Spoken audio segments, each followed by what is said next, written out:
কি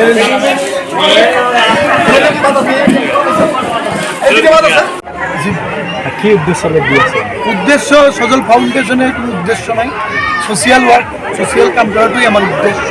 আজি মই MCLA হৈছোঁ, কিন্তু 2009ৰ পৰা আমি ৰাইজৰ লগত থাকি বস্ত্ৰ এইবিলাক বস্তু মানুহক সহায় কৰি থাকোঁ। এনেকুৱা নহয় যে খালি ইফতাৰী হওক কাপোৰ হওক, এনেকুৱা নহয়। আমাৰ খ্ৰীষ্টমাছ আহিছে, আপোনালোকে সাংবাদিক ভাইসকলে জানি, দুৰ্গা পূজাটো পাব। আৰু যি আমাৰ আজাৰ বেমাৰ আমাৰ স্বৰ্গৰত আছে সজল ফাউণ্ডেশ্যনৰ, এম্বুলেঞ্চ আছে, আমি ৰাইজৰ সেৱাত সদায় কাম কৰি আছোঁ সজল ফাউণ্ডেশ্যনে, আৰু এইটো আজীৱনলৈকে কৰি থাকোঁ। আজিৰ পৰা পবিত্ৰ ৰমজান মাহ ঈদ উপলক্ষে ঈদৰ শুভেচ্ছা থাকিলেও আগতীয়াকৈ ঈদৰ শুভেচ্ছা জ্ঞাপন কৰিলোঁ। আৰু লগত ৰমজান মাহ চলি আছে, আমাৰ পবিত্ৰ ৰমজান মাহ। আমাৰ যি ইছলাম ধৰ্মাৱলম্বী মানুহৰ মাজত মই সজল ফাউণ্ডেশ্যনে সদায় 2009ৰ পৰা আমাৰ পবিত্ৰ ৰমজান মাহত বস্ত্ৰ আৰু ইত্যাদি বস্তু বিতৰণ কৰি আহিছে।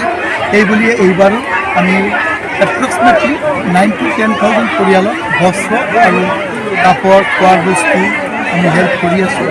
আৰু আজি হাউৰীয়াপেট 2 নম্বৰ 1 নম্বৰ আৰু ভংগাবিলত প্ৰগ্ৰাম আছে।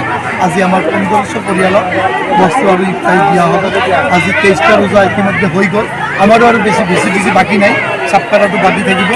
আৰু অলপ আউট অফ বিকেটিটো মই কৰি আহিছোঁ আগৰ পৰা, তাতো অলপ কৰিলোঁ। আৰু 2-3টা প্ৰগ্ৰাম আছে আউট অফ বিকেটিত।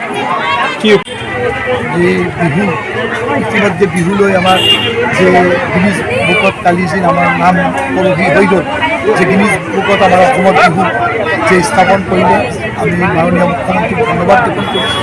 আৰু লগত মই ইমানখিনি কওঁ যে এইবাৰতো আমাৰ আৰু ভাল কথা, এইপিনে বিহু এইপিনে ঈদ, অলপ দিন আগত ষ্টাৰ পৰব গ'ল। এইবাৰ আমাৰ চব ফেষ্টিভেল একেলগতে কৰিছে। এইবাৰ চব ফেষ্টিভেল আমি চবেই মিলি ধুমধামছে